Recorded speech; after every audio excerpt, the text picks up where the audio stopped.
Hello and welcome to Connecting Hope, presented by the Indiana Addiction Issues Coalition. I'm Will Hampton along with Monica Greer, and we have some great guests coming up in next segment. Yes. One of them, Jody Miller from the coalition. And again, we really appreciate their sponsorship, but she's an interesting person who does great work. Yeah. It's about the best I can describe her. Yeah, she's definitely, she always wants to help. I mean, you can feel that. She's very passionate about what she does. Quiet-mannered, but she gets a lot done. Yeah. And the coalition has really helped us on this show, and thank you for your sponsorship. And we're going to hear from Jody and a couple of special guests coming in just a bit. But first, let's talk a little bit about the Suburban North Club, located in Noblesville. Yeah. COVID changed the way they do things, but I'll tell you, I give them a lot of credit. They just kept trucking on, and they have helped a lot of people. Yeah, we are very fortunate to have them in our community and, surrounding communities. It's not that far for them to make it over for a meeting, but they provide hundreds of meetings to thousands of people.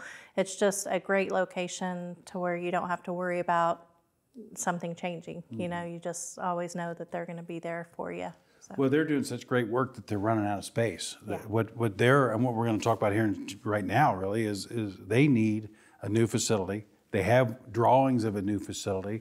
They need money. They need help to build the new facility in Noblesville. And just imagine if they had more space to help more people. Oh yeah, and parking and just everything. They've even talked about hosting events there, recovery events, and they've got a great vision. Like you said, though, they need some funding help. Yeah. Well, let's talk about that with Mike Milan with the Suburban North Club, and they need your help to do what they want to do. Right now in this facility, we have one room that has a 50-person capacity, and pre-COVID, we exceeded that about 5 times a week.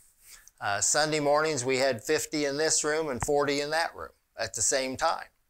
So pre-COVID, we were exceeding that capacity of our facility. The new building is going to be able to have 4 rooms that could accommodate 50 people. It's also going to have some smaller meeting rooms for one-on-one work, or if you're a churchgoer, you might equate it with a small group at church, how you meet and study different things. We probably are close to 500,000 or 600,000 short of the total goal, and we have a generous person who's agreed to give us a low-interest mortgage while we try to continue and fundraise so we can complete the project. The goal of this, what we're doing, is not treatment. Okay, there are a lot of treatment facilities and good ones. You got Progress House, Aspire, Lifehouse Ministries, Fairbanks, Laverna Lodge, Landmark. Those are all treatment facilities. While people are attending those more acute phase, they are still going to meetings. Not bragging, but I just celebrated 25 years of sobriety. I only spent the first 30 days of that time in a residential treatment center. The rest of my 24 plus years has been spent in 12-step meeting rooms. So it will allow us to do the long-term goal, which is long-term recovery, not treatment. Treatment may be the start. We are kind of the long-term continuation of recovery. And we're very cost effective. It costs you nothing to attend. We ask if you got $1 or $2 to put in the basket at a meeting. There's no dues or fees required, so we're very cost effective. So as simple as that, Suburban North, they do great work. They need big help. And I think that's really a part of what we do on this show is try to connect hope, connect help. Yeah. This time it's a financial help that they need. Yes, and I know, I trust that they would do good things. I know that they're going to be successful. They just need help with the funding. So they've got a great track record and just have a lot more to do and a lot more help if they can get the funding. Yep. Now it's time for our success story. Yes. This week's success story, part 1. There was never a day in my life that I ever woke up and said, I hope I don't drink today. My plan was to drink today. My plan was to get the stuff out of the way that I had to get out of the way, and then be able to drink like I wanted to drink. And I didn't want to drink like normal people. I never had a desire to just have 1 or 2 drinks. I wanted to drink like people that were my heroes, people like Ernest Hemingway and Frank Sinatra and Jim Morrison. These were the kind of drinkers I wanted to be like, big, artistic, dramatic people. That's who I envisioned myself as. My wife finally had an issue occur in her life that made it clear to her that she was an alcoholic, and she ended up joining a fellowship of people that were focused on trying to help her quit her drinking. What followed was 5.5 years of sobriety without recovery. And what I ended up finding out is that, you know, I'm not the kind of alcoholic that has a problem with alcohol. When I removed alcohol from my life, my ability to handle things like fear and anger and depression and anxiety, self-pity, you know, all these sort of negative emotions that normal folks don't seem to have a big problem with, I had no way of controlling. And what happened to me was basically a 5.5-year period of sliding deeper and deeper into what some of us who are in the recovery community today refer to as dry drunkenness. In other words, not using the substance that I had a problem with, but not getting better either. In fact, I went in the exact opposite. And I finally hit a point wrapped around the way I treated my oldest son, where we ended up in a moment which in my community we would call hitting bottom. Thank you again for telling your story. We're going to hear part 2 in just a bit. But again, I love the way they open up and the willingness to help others. That's really what the success story is all about, isn't it? Yeah.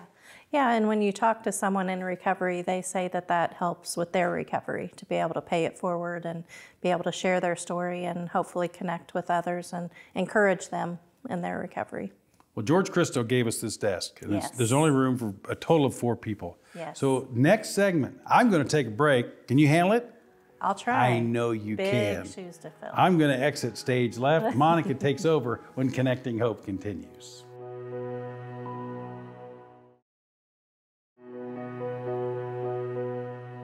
Welcome back to Connecting Hope. I'm Monica Greer with the Council on Alcohol and Other Drugs, and I would like to welcome our guests today. And if you'd like to introduce yourselves. Yeah, I'm Miles Nelson, president of AOI. Okay. Kirk Bevington, also with AOI. I'm Jody Miller, the Deputy Director for the Indiana Addictions Issues Coalition with Mental Health America of Indiana. All right. And some of our guests may recognize Jody from a previous show, so welcome back. Thank you for coming. And Jody, if you want to share how this group got together, it's very interesting how Connecting Hope helped connect. So, Right, yeah. exactly. Well, Mental Health America and the Indiana Addictions Issues Coalition, we've partnered with AOI to offer employment opportunities for people with mental health and substance use disorders here in Indiana. So what they're doing is connecting with employees and employers to help people get their feet back on the ground. Wow, with that's employment. amazing. Yeah, that's something definitely needed.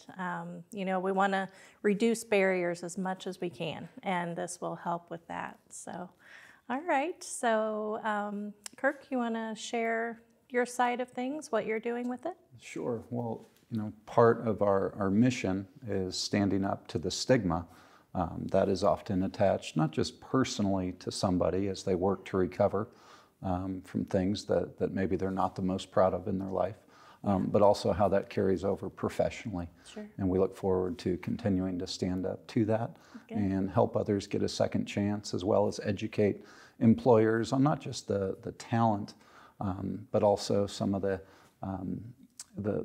positives that they can obtain from giving those second chances and helping others regain that dignity and self-esteem that recovery offers. Yeah, great. And again, might recognize Kirk from a previous show. You shared your recovery story, and we are so thankful for that. I know that it takes courage to be able to share, but it's my favorite part of the show. So I'm glad that you were able to do that. So thank you. So Miles, do you want to add what your piece is to this? Yeah, so AOI comes in. We're a recruiting and search firm, and we're adding the staffing component. And the goal here, as my colleagues have said, is to help individuals from the recovery community find meaningful employment, but then also to let our hiring partners, these companies within the community, realize that there is a talented group of individuals here. What we like to say at AOI is from rock bottom to rock star. Oh, that's Yeah. great. Yeah, that sounds great. That should be your slogan for everything. That's Write- awesome. Write that down. Yes.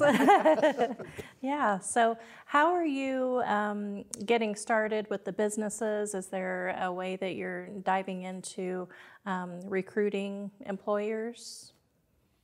Sure. Go ahead. I can speak. Okay. Miles has had a successful search firm for 4 years now. Okay.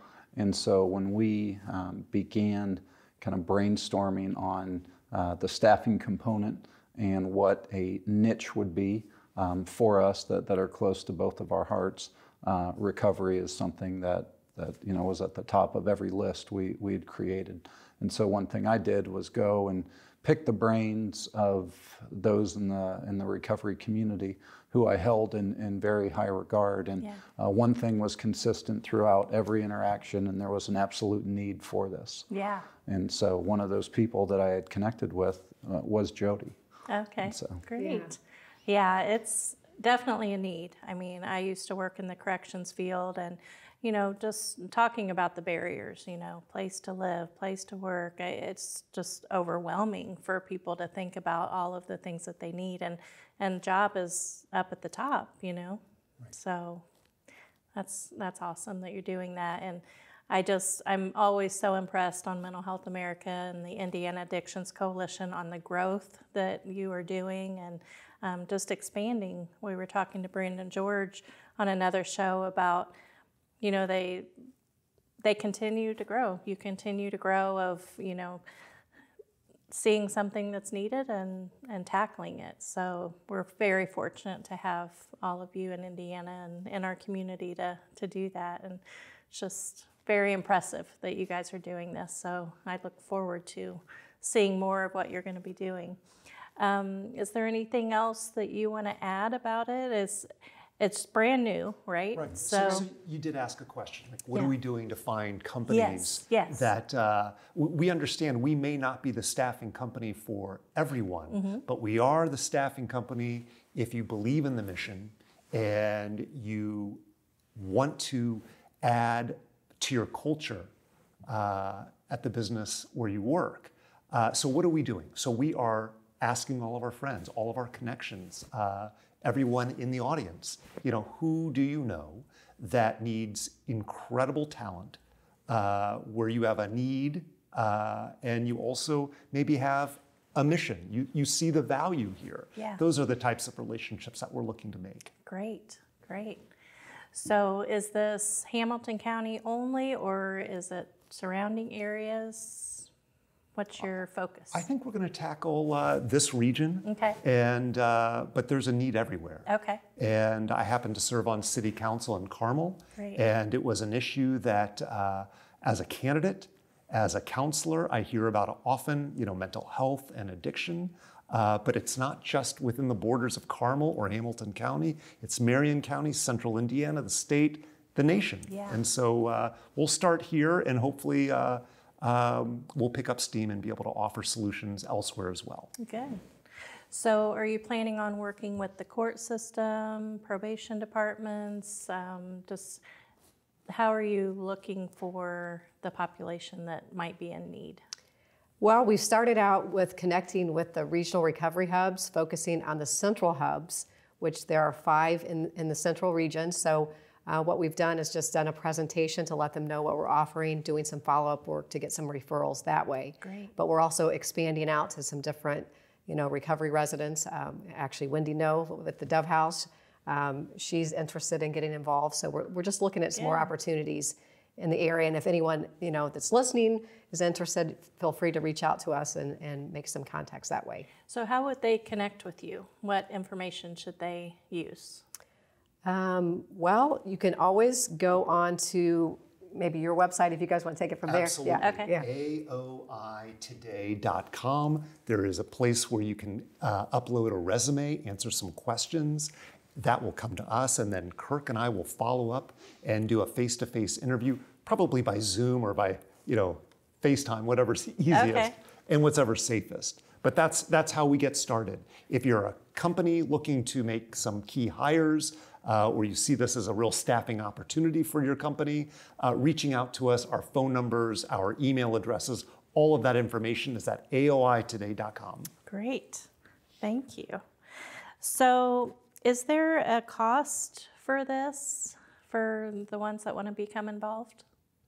Yes, Okay. there is. And so it's a very traditional staffing model. Okay. So we charge a fee on top of the hourly rate. That fee covers our profit, but also all the tax and withholding, workers' comp, things that an employer would be worried about anyway. Sure. But the great thing for the employer here, when it comes to a staffing model, is it's the try it before you buy it method. Okay. So, you know, bringing on a new employee is always a challenge. This way, though, using a staffing company like AOI, you're able to bring somebody on, try them out for a period of time, 30 days, 60, 90 days, before you decide if you want to bring them on full time as your own employee. Okay. Until that time happens, they're our employees. So we worry about everything for our Okay. hiring partners. Great. And is there a cost for the employees themselves? No, Okay. no, only upside opportunity. Okay, great. Is there anything that we have not discussed that you wanted the community to hear? Any additional information? I think it's just that one of the things that AOI does to separate itself from maybe all the other staffing companies is the support that we give our candidates in terms of, why don't you touch on that? Because you're going to be strategically involved in that. Yeah, so things like interview prep and different personal and professional growth opportunities will be a part of our program, and we're all in alignment that our past doesn't have to define us, and we believe it won't define us. Yeah. And so we look forward to bridging the gap between where individuals currently are, no matter what their past looks like, more importantly, where they want to go and where they want to be. Awesome. Well, thank you guys so much for being on the show. I appreciate it. One more time, your website address. aoitoday.com. All right. Thank you so much, and we'll be right back.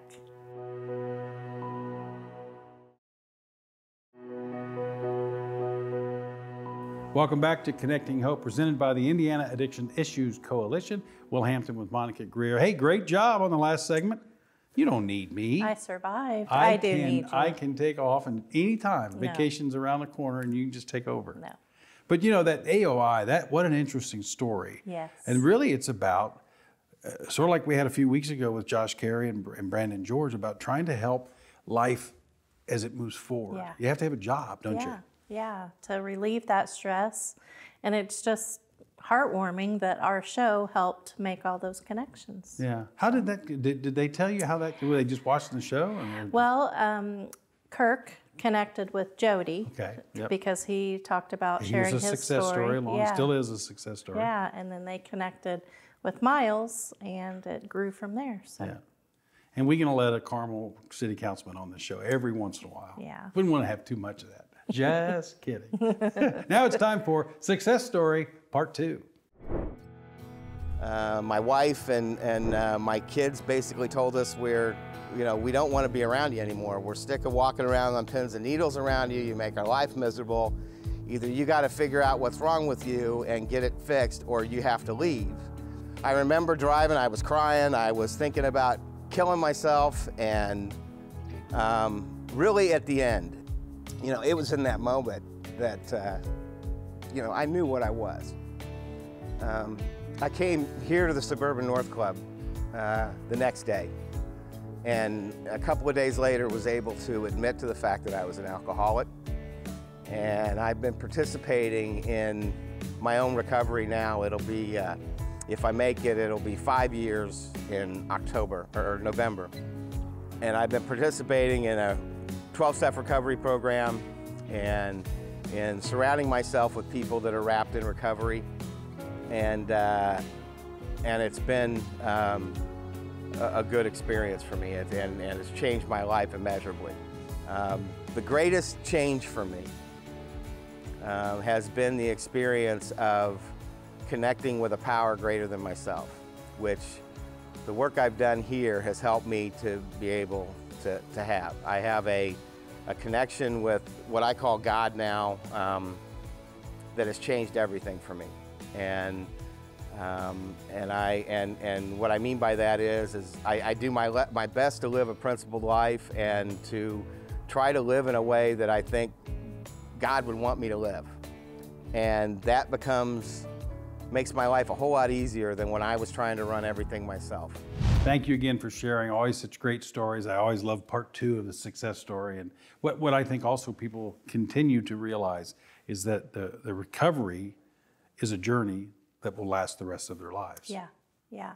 And just the reconnections that they've made with their family and friends, and the recovery community itself feels like a family to a lot of them. So very impressive. Well, we've heard from time and time again, when they're connected with someone else, that's what helps them move forward. Yeah. Yeah. Yeah. It's fantastic. We're going to take a break. We'll back to close this edition of Connecting Hope right after this.